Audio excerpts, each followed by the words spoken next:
بسم اللہ الرحمن الرحیم یا ایہا الذین آمنوا اطیعوا اللہ واطیعوا الرسول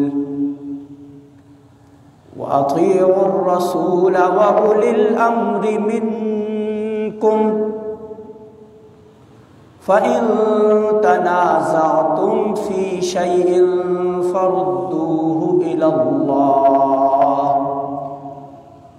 اللَّهِ وَالرَّسُولِ إِن كُنتُمْ تُؤْمِنُونَ بِاللَّهِ وَالْيَوْمِ الْآخِرِ ذَلِكَ خَيْرٌ وَأَحْسَنُ تَأْوِيلًا صدق اللہ العظیم۔ اللہم صلی علی محمد وعلی آل محمد کما صلیت علی ابراہیم وعلی آل ابراہیم انک حمید مجید۔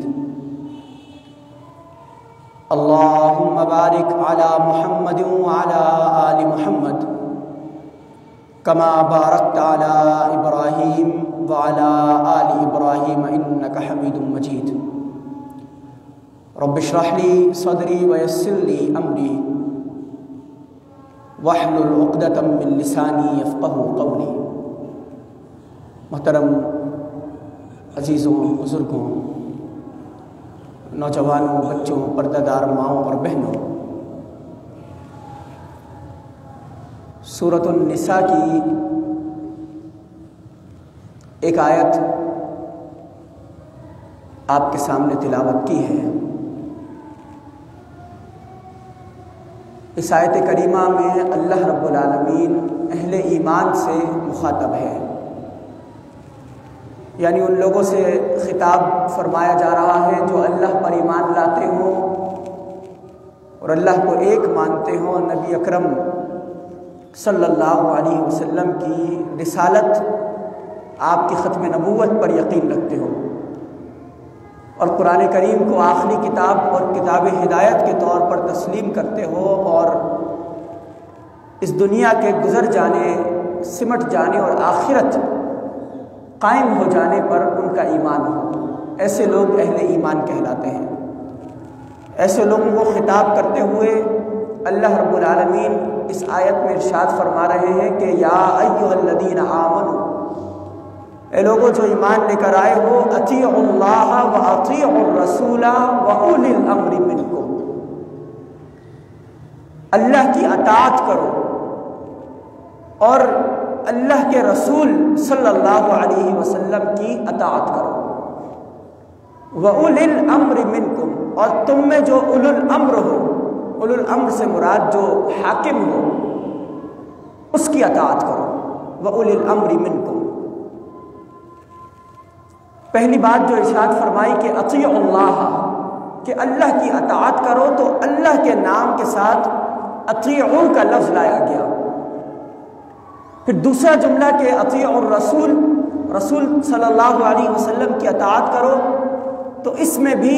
رسول کے ساتھ اطیعوا کا لفظ لایا گیا۔ لیکن جب تیسری بات اللہ رب العالمین نے ارشاد فرمائی تو اس بات میں اطیعوا کا لفظ استعمال نہیں کیا گیا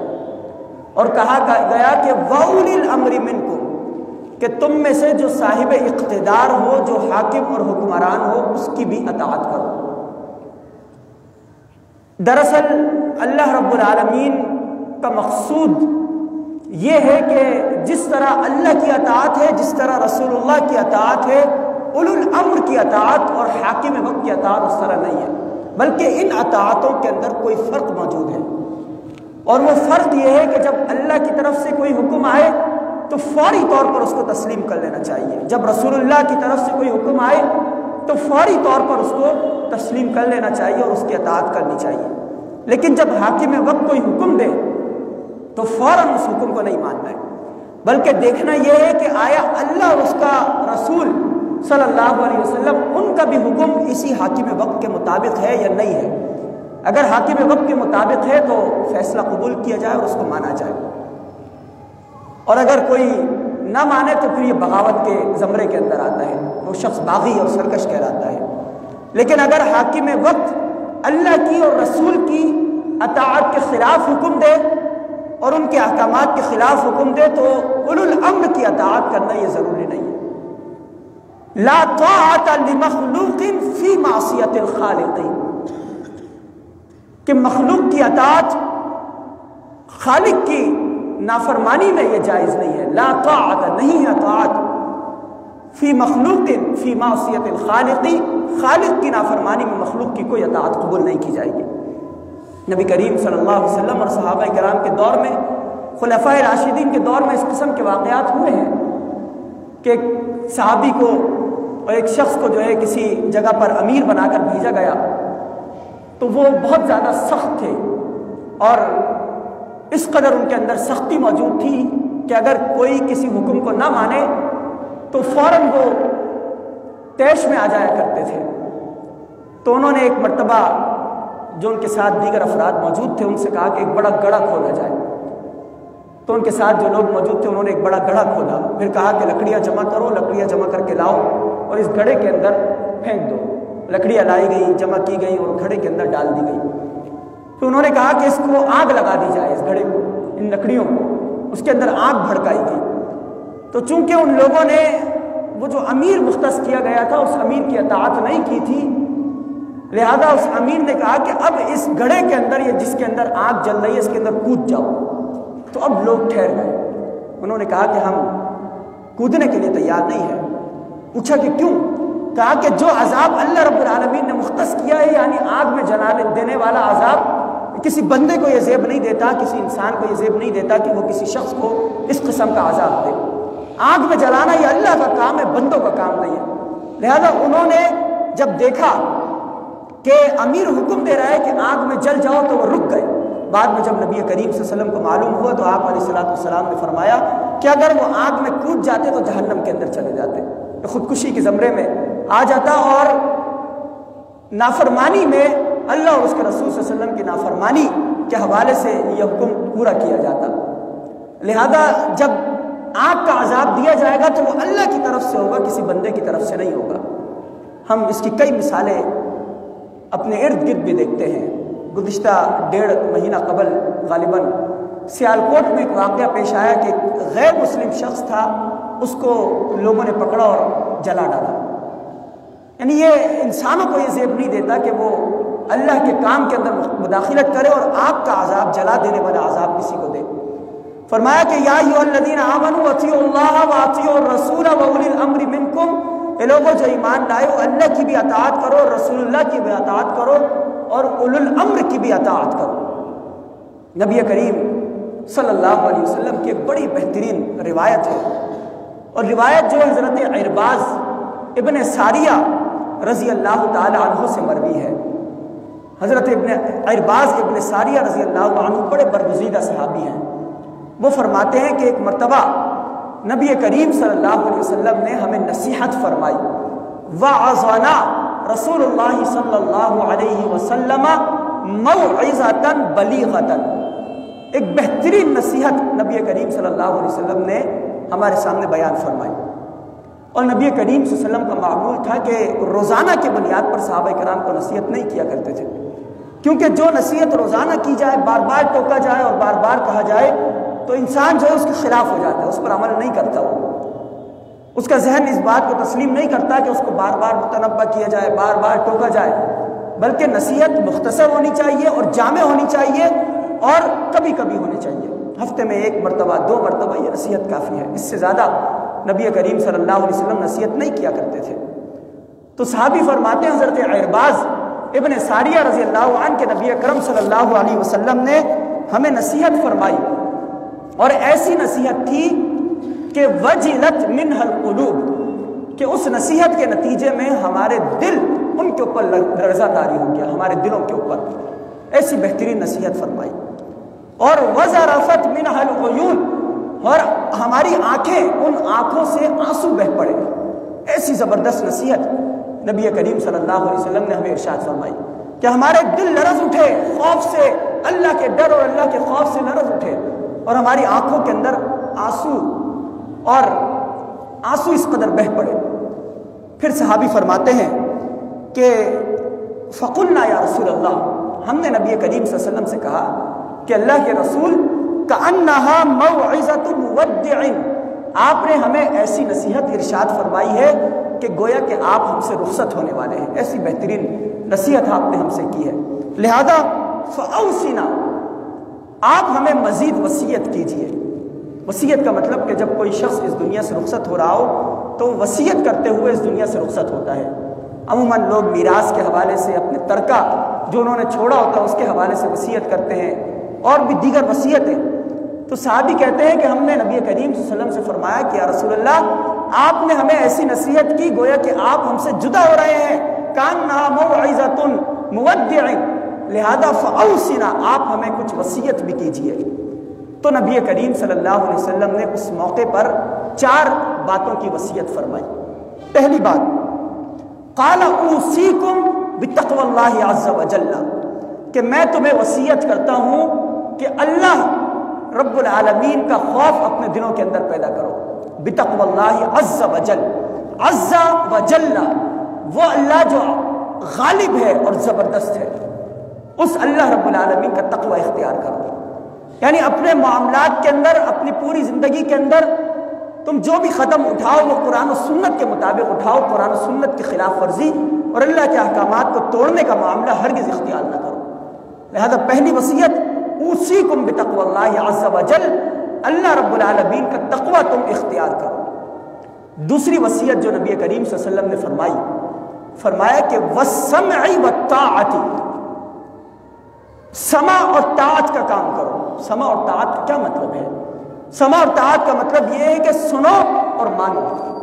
والسمع، سمع سماعت سے ہے کہ کوئی بات سنو، والطاعت، اور اس بات کو قبول کرو، تسلیم کرو اور اس کو مانو۔ یہ سمع اور طاعت یہ اسلام کا ایک سب سے بہترین اصول اور سب سے بہترین ضابطہ ہے۔ ہر مسلمان کے لیے ضروری ہے کہ وہ سمع اور طاعت سے کام لے، کوئی بات سنے اور اس کو قبول کرے اور تسلیم کرے۔ قرآن کریم میں اللہ رب العالمین نے صحابہ کرام کی صفت بیان فرمائی ہے، فرمایا کہ قالوا سمعنا واطعنا غفرانک ربنا والیک المصیر، کہ صحابہ کرام تو وہ لوگ تھے کہ جنہوں نے کہا کہ ہم نے سنا اور ہم نے اطاعت کی، جو بھی بات اللہ اور اس کے رسول صلی اللہ علیہ وسلم نے کہی ہم نے اس کو سنا بھی اور اس کو قبول بھی کیا۔ یہ جو شریعت ہے اور یہ جو سائنس ہے، ان کے اندر اس بات کا فرق موجود ہے کہ شریعت یہ بات کہتی ہے کہ جو بھی بات کہی گئی اللہ اور اس کے رسول صلی اللہ علیہ وسلم کی طرف سے آئی، اب اپنی عقل کے گھوڑے مت دوڑاؤ، بس کہا گیا تو اس کو سنو اور مانو۔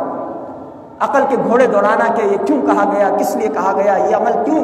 شریعت کے اندر، یہ حکم کیوں ہم پر نازل کیا گیا، یہ درست نہیں ہے۔ اور سائنس ہر بات کے اندر سوالات اٹھاتی ہے کہ عمل کیوں ہوا، ایسا کیوں ہوا، اور یہ کس لیے کیا گیا، اور پھر اس کا ایک نتیجہ جو ہے سائنس نکالتی ہے۔ اگر عقل کے مطابق کوئی بات نہ آئے تو سائنس اس کو تسلیم نہیں کرتی۔ یہ جو عاقلہ ہے، عقل سے کام لینے والے، یہ اسلام کے خلاف لوگ ہیں۔ منکرین حدیث، جو حدیث کا انکار کرنے والے ہیں، یہ بھی اپنی عقل سے کام لیتے ہیں، اپنی عقل کو دیکھتے ہیں، حدیث کا مطالعہ کیا اور عقل کے اوپر وہ حدیث پوری نہیں اتری تو اس کا انکار کر دیا۔ یہ جو ہمارے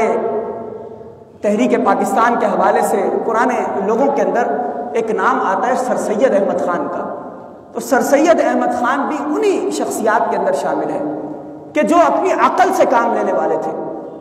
اللہ اور اس کے رسول صلی اللہ علیہ وسلم کے حکم کے مطابق سر سید احمد خان کی ایک تفسیر بھی ہے، اور اس تفسیر میں یہ جو بنی اسرائیل سورہ اسراء ہے، اور پورا ایک واقعہ ہے کہ نبی کریم صلی اللہ علیہ وسلم سفر معراج پر گئے اور وہاں پر نماز فرض کی گئی، اور پھر نبی کریم صلی اللہ علیہ وسلم دوبارہ سے زمین کے اوپر لوٹا دیے گئے۔ تو سر سید احمد خان اس تفسیر کے اندر لکھتے ہیں کہ یہ واقعہ جو ہے عقل میں آنے والا واقعہ نہیں ہے کہ کوئی شخص جو ہے راتوں رات اتنا بلندی پر چلا جائے اور واپس آ جائے، لہذا انہوں نے ان تمام احادیث کا انکار کر دیا کہ یہ عقل میں نہیں بیٹھتی ہے، لہذا ہم اسے تسلیم نہیں کرتے۔ اسی طرح انہوں نے جنت کا اور جہنم کا اور فرشتوں کا اور کئی ایسی غیب کی چیزوں کا اپنی تفسیر کے اندر انکار کیا۔ تحریک پاکستان کے حوالے سے بڑی ان کی خدمات ہے، لیکن شریعت کے حوالے سے، علم کے حوالے سے اور قرآن کریم کی تفسیر کے حوالے سے انہوں نے بہت ہی زیادہ تشدد اختیار کیا ہے اور کئی حدیثوں کا انکار کیا ہے۔ لہذا اسلام کا حکم یہ ہے جو نبی کریم صلی اللہ علیہ وسلم نے صحابہ کرام کو وصیت فرمائی ہے کہ وَالسَّمْعِ وَالطَّاعَةِ، سنو اور مانو۔ اب اس کے اندر کوئی دو رائے نہیں ہے کہ کوئی بات تسلیم نہیں کی جائے گی۔ ہاں اگر کوئی حاکم وقت ہے، وقت کا حکمران ہے، اور وہ کوئی بات کہتا ہے تو اس کی بات کو تسلیم کرنے کے حوالے سے پہلے دیکھا جائے گا کہ اللہ اور اس کے رسول صلی اللہ علیہ وسلم کا فیصلہ کیا ہے۔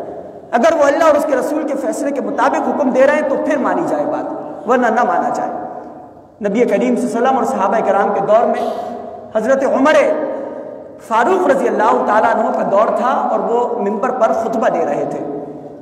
تو حضرت سلمان فارسی رضی اللہ تعالیٰ عنہ وہ کھڑے ہو گئے اور حضرت عمر سے کہا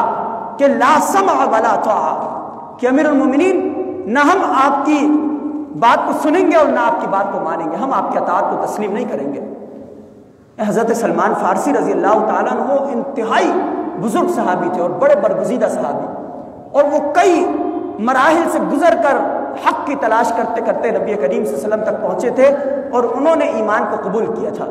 اور نبی کریم صلی اللہ علیہ وسلم نے ان کے بارے میں فرمایا تھا کہ سلمان منا من اہل البیت، کہ حضرت سلمان جو ہے وہ ہمارے اہل بیت کے اندر شامل ہے۔ اس قدر بہترین صحابی، وہ صحابی خلیفہ وقت کے سامنے، امیر المومنین کے سامنے کھڑے ہو جا رہے ہیں، اجتماع اور لوگوں کا ایک جمع غفیر موجود ہے، اور کہہ رہے ہیں کہ ہم آپ کی بات کو تسلیم نہیں کریں گے، ہم آپ کی بات کو نہیں مانیں گے۔ تو حضرت عمر فاروق رضی اللہ عنہ نے پوچھا کہ اے سلمان، تم کیوں یہ بات کہتے ہو، کیوں میری بات کو تسلیم نہیں کرتے؟ تو حضرت سلمان فارسی رضی اللہ تعالیٰ عنہ جواب میں کہتے ہیں کہ امیر المومنین، روم کے علاقے سے کچھ مال غنیمت آیا، اس مال غنیمت کے اندر ایک کپڑا موجود تھا، ایک نرم ملائم کپڑا موجود تھا، آپ نے وہ مال غنیمت تقسیم کیا اور بہت سے صحابہ کرام کو اور بہت سے لوگوں کو وہ نرم کپڑا بھی دیا، اور ہر شخص کے حصے میں اتنا کپڑا آیا کہ وہ اس کپڑے کے ذریعے اپنا کرتا نہیں سلوا سکتا ہے، یعنی مختصر کپڑا آیا، زیادہ کپڑا نہیں آ سکا۔ لیکن میں دیکھتا ہوں کہ آپ کے جسم کے اوپر ایک کرتا موجود ہے اور وہ اسی نرم کپڑے کا کرتا موجود ہے۔ جب ہم وہ کرتا نہیں سلوا پا رہے ہیں اور آپ تو ہم میں انتہائی قد آور شخص، یعنی حضرت عمر رضی اللہ تعالیٰ عنہ کا قد جو تھا وہ طویل قد تھا، لمبا قد تھا، کہا کہ آپ اس قدر طویل قد ہیں اور آپ نے وہ کرتا پہن رکھا ہے، آپ نے مال غنیمت کی تقسیم کے اندر زیادتی کی ہے، درست کام نہیں کیا ہے۔ تو حضرت عمر فاروق رضی اللہ تعالیٰ عنہ ان کی آنکھوں سے آنسو جاری ہو گئے۔ انہوں نے کہا کہ سلمان، اس سوال کا جواب جو ہے میرا بیٹا عبداللہ دے گا، عبداللہ بن عمر رضی اللہ عنہ۔ بیٹے کو کھڑا کیا، کہا کہ بیٹے کھڑے ہو جاؤ اور جواب دو۔ تو حضرت عبداللہ بن عمر رضی اللہ تعالیٰ عنہ نے جواب میں کہا کہ میرے پاس بھی ایک کپڑے کا ٹکڑا آیا اور میرے والد کے پاس بھی آیا، تو میرے والد صاحب نے کہا کہ یہ کپڑا نہ تمہارے کام کا ہے نہ میرے کام کا ہے، یا تو میں تمہیں اپنا حصہ دے دوں، تم اپنا کرتا سلواؤ دونوں کپڑوں کو ملا کر، یا تم مجھے اپنے حصہ دے دو، ہم اس کو ملا کر جو ہے میں اپنا کرتا سلواؤں۔ تو عبداللہ بن عمر نے مجھے اپنا کپڑا دیا، جس کے نتیجے میں نے یہ کرتا سلوایا۔ تو پھر حضرت سلمان فارسی رضی اللہ عنہ نے جواب میں کہا کہ الآن نسمع و نطیع، کہ اب ہم آپ کی بات سنیں گے بھی اور آپ کی بات پر اطاعت بھی کریں گے، فرمانبرداری بھی آپ کی کریں گے۔ یعنی جب دیکھیں کہ حاکم وقت جو ہے وہ اللہ کے خلاف جا رہا ہو، نبی کریم صلی اللہ علیہ وسلم کے احکامات کو توڑ رہا ہو، پھر اس کی بات کو ہرگز تسلیم نہیں کیا جائے گا، لیکن جب اس کی بات قرآن و سنت کے مطابق ہوگی تو اس کی بات کو تسلیم کیا جائے گا۔ اور یہ اسلام کا سب سے بہترین وصف ہے، ہر فرد کے اندر یہ بات موجود ہونی چاہیے جو نبی کریم صلی اللہ علیہ وسلم نے وصیت فرمائی کہ وَالسَّمْعِ وَالطَّاعَةِ، میں تمہیں سمع و طاعت کی وصیت کرتا ہوں۔ اور سمع و طاعت یہ دونوں چیزیں یہ اجتماعیت کے بغیر ممکن نہیں ہے، کسی جماعت کے بغیر ممکن نہیں ہے کہ ایک جماعت ہو اور وہ جماعت قرآن و سنت کے مطابق ہو، اور اس جماعت کا جو امیر ہو وہ کوئی حکم دے رہا ہو، لوگ اس کی بات پر سمع و اطاعت سے کام لیں۔ جماعت اور اجتماعیت کے بغیر یہ بات ممکن نہیں ہے۔ ہمارے ملک کے اندر بھی مختلف جماعتیں، مختلف دینی پارٹیاں موجود ہیں، تو ہر فرد کے لیے ضروری ہے کہ وہ کسی نہ کسی جماعت سے جڑ جائے۔ کوئی یہ بات کہے کہ میں اکیلا اور تنہا تنہا دین کی خدمت کروں گا اور فرد واحد کے طور پر میں دعوت کا کام کروں گا، تبلیغ کا کام کروں گا، تو اس کی اس بات کو تسلیم نہیں کیا جائے گا۔ احادیث کو جمع کرے، اس کا ایک نچوڑ اگر سامنے لے کر آئے تو یہ بات سامنے آتی ہے کہ مسلمان انفرادیت کی زندگی نہیں گزار سکتا، ہر حال میں اجتماعیت سے جڑنا مسلمان کے لیے ضروری ہے، چاہے وہ کسی بھی اجتماعیت سے جڑ جائے، لیکن اس اجتماعیت سے جڑے جو قرآن و سنت کے مطابق ہو۔ پھر نبی کریم صلی اللہ علیہ وسلم نے فرمایا کہ وَالسَّمْعِ وَالطَّاعَةِ، کہ میں تمہیں وصیت کرتا ہوں سمع اور طاعت کی، حتیٰ یہاں تک کہ وَإِن تَأَمَّرَ عَلَيْكُمْ عَبْدٌ حَبَشِيٌّ، اگرچہ تم پر کوئی ایسا غلام جو حبشی غلام ہو، وہ غلام تم پر امیر بن جائے، تمہارا حاکم بن جائے، اس کے باوجود بھی تم سمع اور اطاعت سے کام لینا۔ جو عرب کے لوگ تھے وہ غلاموں کو ناپسند کیا کرتے تھے، غلاموں کو کسی بھی طور پر تسلیم نہیں کرتے تھے، اور پھر جب غلام ہو اور وہ بھی حبشی غلام ہو، انتہائی کالی رنگت کا مالک ہو، تو اسے تو وہ کسی طور پر تسلیم نہیں کرتے تھے۔ تو نبی کریم صلی اللہ علیہ وسلم نے ان کے بارے میں فرمایا کہ اگر کوئی حبشی غلام، کالا غلام تم پر حاکم بنا دیا جائے اور وہ تمہیں اللہ اور اس کے رسول صلی اللہ علیہ وسلم کی طرف بلائے اور وہ تم پر کوئی حکم جاری کرے تو تم اس کی بھی اطاعت کرو اور اس کی بھی بات کو سنو۔ یعنی اسلام کے اندر سمع و اطاعت یہ انتہائی اہم معاملہ ہے، اس کے بغیر کوئی مسلمان وہ مکمل نہیں ہو پاتا، کوئی اجتماعیت مکمل نہیں ہو پاتی۔ حضرت عمر فاروق رضی اللہ عنہ نے فرمایا کہ اجتماعیت کے بغیر اسلام نہیں،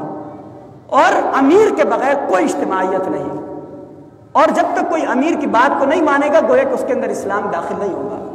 لہذا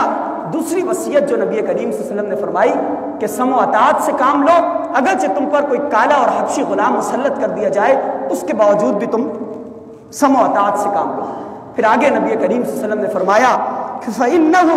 مَن يَعِشْ مِنْكُمْ بَعْدِي، کہ بے شک تم میں سے بعد والے لوگ جو میرے بعد آئیں گے وہ تمہارے اندر زندگی گزاریں گے۔ فَإِنَّهُ مَن يَعِشْ، پس بے شک وہ جو زندگی گزاریں گے بعدی، میرے بعد، فَسَيَرَىٰ اخْتِلَافًا كَثِيرًا، تم دیکھو گے کہ ان لوگوں کے اندر بہت سا اختلاف پیدا ہو گیا ہے۔ میرے بعد جو لوگ آئیں گے، نبی کریم صلی اللہ علیہ وسلم نے فرمایا تم دیکھو گے کہ ان کے اندر بہت سا اختلاف پیدا ہوا۔ کچھ اختلافات ہوتے ہیں جو اصول کے اندر ہوتے ہیں، اور کچھ اختلافات ہوتے ہیں جو فروع کے اندر ہوتے ہیں۔ اصول کا مطلب جو عقیدہ ہے ہمارا، وہ عقیدہ جو اللہ رب العالمین نے اور نبی کریم صلی اللہ علیہ وسلم نے طے کیا ہے، اس کو ہم اصول کہتے ہیں۔ اسی طرح جو فرائض ہیں ان کو بھی ہم اصول کہتے ہیں، اصول کا درجہ دیتے ہیں۔ مثلا ہم نماز پڑھتے ہیں، نماز میں رکوع آتا ہے ایک رکعت میں تو ایک رکوع آتا ہے، یہ نماز کا اصول ہے۔ اسی طرح جب ایک رکعت میں سجدے آتے ہیں تو 2 سجدے آتے ہیں، یہ نماز کا اصول ہے۔ فجر کی 2 رکعت فرض پڑھتے ہیں تو 3 نہیں ہوتی بلکہ 2 ہوتی ہیں، یہ اصول ہے، ایک ضابطہ ہے فرائض کے حوالے سے۔ تو اصول کے اندر لوگ اختلاف، اور علماء کرام کے درمیان کوئی اختلاف نہیں ہے۔ یعنی کوئی آپ سے یہ نہیں کہے گا کہ آپ نماز پڑھو ہر رکعت کے اندر 2 رکوع کرو یا 3 رکوع کرو، اس میں کسی کا کوئی اختلاف نہیں ہوگا۔ البتہ کچھ مسائل ہوتے ہیں جو فروعی مسائل ہوتے ہیں، یعنی اصول کے ضمن کے اندر جو مسائل آتے ہیں ان میں بہت زیادہ اختلاف نبی کریم صلی اللہ علیہ وسلم نے فرمایا کہ تم دیکھو گے اختلافاً کثیرا۔ نبی کریم صلی اللہ علیہ وسلم کے بعد جو ائمہ 4 آئے، امام ابو حنیفہ رحمۃ اللہ علیہ، امام شافعی رحمۃ اللہ علیہ، امام مالک رحمۃ اللہ علیہ، امام احمد بن حنبل رحمۃ اللہ علیہ، یہ 4 بڑے امام جو ہیں وہ ہمارے سامنے موجود ہیں۔ ان 4 اماموں کا طریقہ کار یہ تھا کہ جب وہ دیکھتے کہ کوئی بات قرآن و سنت کے مطابق ہوتی تو اس بات کو لے لیتے، اور اگر وہ بات قرآن و سنت کے مخالف ہوتی تو اس کو چھوڑ دیتے۔ امام ابو حنیفہ رحمۃ اللہ علیہ، ان کے حوالے سے آتا ہے کہ انہوں نے فرمایا کہ میری بات کو پہلے قرآن اور سنت کے اندر دیکھو، اگر قرآن اور سنت کے اندر نہیں پاؤ تو اس کو ردی کی ٹوکری کے اندر پھینک دو، اس بات کو تسلیم ہرگز نہیں کرو۔ لیکن اگر ہم اس بات پر ڈٹ جائیں کہ امام ابو حنیفہ رحمۃ اللہ علیہ نے یہ بات کہی ہے اور فقہ کی کتابوں کے اندر یہ بات موجود ہے اور حدیث کچھ اور کہہ رہی ہے، لہذا ہم امام ابو حنیفہ کو مانیں گے کیونکہ ہم حنفی مسلک سے تعلق رکھنے والے ہیں، ہمارے بزرگوں نے، ہمارے بڑوں نے، ہمارے علماء نے ہمیں یہ بات سکھائی ہے کہ تم جو ہے تقلید کرتے ہو امام ابو حنیفہ کی ہی بات تمہیں ہر حال میں ماننی ہے، تو یہ درست نہیں ہے، یہ جو ہے سمع و طاعت کا درجہ نہیں ہے۔ لہذا جتنے بھی 4 ائمہ آئے انہوں نے اسی بات پر اپنے پیروکاروں کو، اپنی تقلید کرنے والوں کو اس بات پر پابند کیا کہ وہ پہلے قرآن و سنت کو دیکھیں، اگر ان کی بات قرآن و سنت سے ٹکراتی ہے تو ان کی بات کو چھوڑ دیں اور قرآن و سنت کی طرف آئے، اگر قرآن و سنت کے مطابق ہے تو اس کو تسلیم کر لیں اور اس کو قبول کر لیں۔ تو فرمایا کہ تم دیکھو گے میرے بعد کے فَسَيَرَىٰ اخْتِلَافًا كَثِيرًا، کہ بہت سا اختلاف تمہارے درمیان موجود ہوگا۔ فَعَلَيْكُمْ بِسُنَّتِي وَسُنَّتِ الْخُلَفَاءِ الرَّاشِدِينَ الْمَهْدِيِّينَ،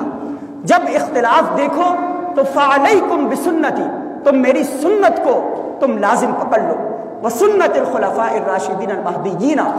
اور میرے خلفاء کی سنت کو لازم پڑھ لو۔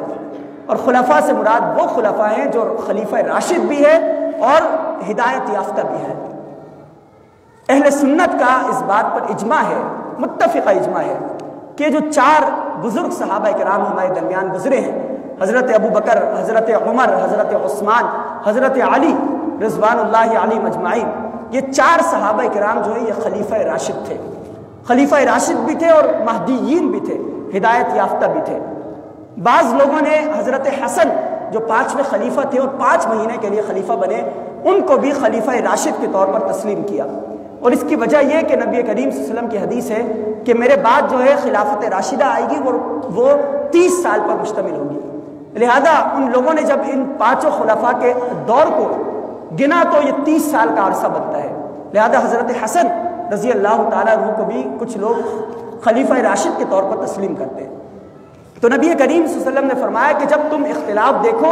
تو میری سنت کو لازم پکڑ لو اور خلفاء راشدین اور مہدیین کی سنت کو لازم پکڑ لو اور ان کی بات کو تسلیم کرو۔ اور آگے فرمایا کہ تمسکوا بہا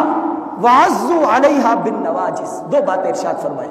کہ کس طرح میری سنت کو لازم پکڑو گے۔ تمسکوا بہا فرمایا کہ اس کو مضبوطی سے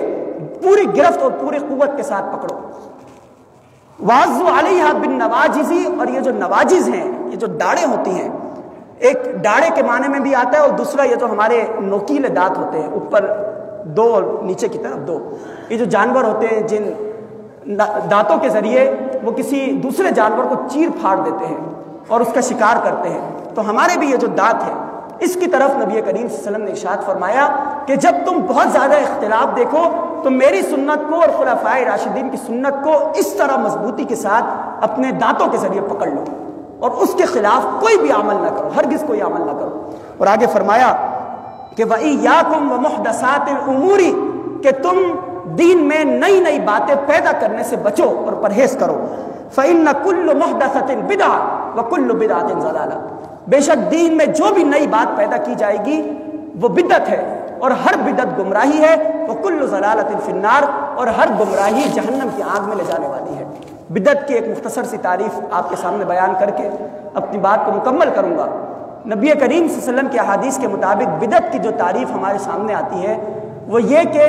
نبی کریم صلی اللہ علیہ وسلم کے بعد دین میں کوئی ایسا نیا کام پیدا کر لینا، ایجاد کر لینا کہ جس کو دین کا حصہ شمار کر لیا جائے اور ذہن میں یہ بات آئے کہ اگر میں نے یہ کام کیا تو مجھے نیکیاں ملیں گی اور اگر میں نے یہ کام نہیں کیا تو مجھے گناہ ملے گا۔ ایسا کام اگر کوئی شخص ایجاد کر لیتا ہے تو وہ بدعت ہے۔ اگر کوئی عمل کرتا ہے اور یہ ذہن میں نہیں ہے کہ اگر میں نے یہ کیا تو نیکیاں ملیں گی اور اگر نہیں کیا تو گناہ ملے گا، تو پھر یہ بدعت کی تعریف کے اندر نہیں آتا۔ بدعت وہ ہے کہ جو اس عقیدے کے ساتھ کی جائے اگر کروں گا تو نیکیاں ملیں گی اور اگر نہیں کروں گا تو گناہ ملے گا، اور نبی کریم صلی اللہ علیہ وسلم نے وہ عمل نہیں کیا ہو تو یہ بدعت کی تعریف کے اندر آتا ہے۔ ہم جب بدعتیوں سے کہتے ہیں کہ فلاں اور فلاں بات بدعت ہے تو وہ یہ بات کہتے ہیں کہ نبی کریم صلی اللہ علیہ وسلم کے دور میں جیسے ہم مسجد کے اندر بیٹھے ہیں مائک استعمال کر رہے ہیں تو یہ مائک اور لاؤڈ اسپیکر نہیں ہوا کرتے تھے، یہ بھی بدعت ہے۔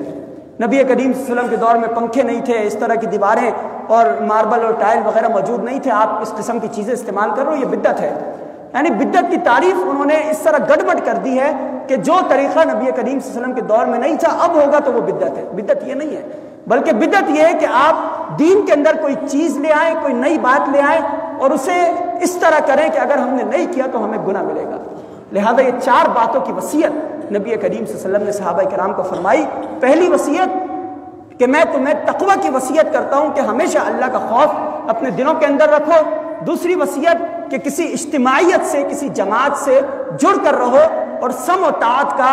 کہ ماننے اور سننے کا مظاہرہ کرو اور اجتماعیت کے ساتھ اپنی زندگی گزارو، کہ جو شخص اکیلا زندگی گزارتا ہے اور اجتماعیت کے ریوڑ سے الگ ہو جاتا ہے تو وہ دشمنوں کا شکار ہو جاتا ہے۔ لہذا ہر شخص کو، اسلام یہ اجتماعیت کا نام ہے، ہر فرد کو کسی نہ کسی اجتماعیت سے، نیک لوگوں کی صحبت سے جڑنا چاہیے۔ اور تیسری نصیحت جو نبی کریم صلی اللہ علیہ وسلم نے فرمایا کہ اگرچہ تم پر کوئی کالا اور حبشی غلام بھی مسلط کر دیا جائے اس کی بھی اطاعت کرو اور اس کی بھی بات کو مانو، اور اگر تم اختلافات دیکھو تو خلفائے راشدین اور نبی کریم صلی اللہ علیہ وسلم کے طریقے کے مطابق عمل کرو اور اپنے نواجذ اور اپنے دانتوں کی طرح مضبوطی سے ان کو پکڑ لو اور اس کے بعد نبی کریم صلی اللہ علیہ وسلم نے آخر میں فرمایا کہ بدعت سے پرہیز کرو کہ دین میں جو بھی نئی بات پیدا کی جائے وہ بدعت ہے اور بدعت گمراہی ہے اور وہ جہنم کے اندر لے کر جانے والی ہے۔ اللہ رب العالمین سے دعا ہے کہ ہمیں ان باتوں پر عمل کرنے کی توفیق عطا فرمائے، بدعتوں سے اور اختلافات سے محفوظ فرمائے۔ وآخر دعوانا الحمدللہ رب العالمین۔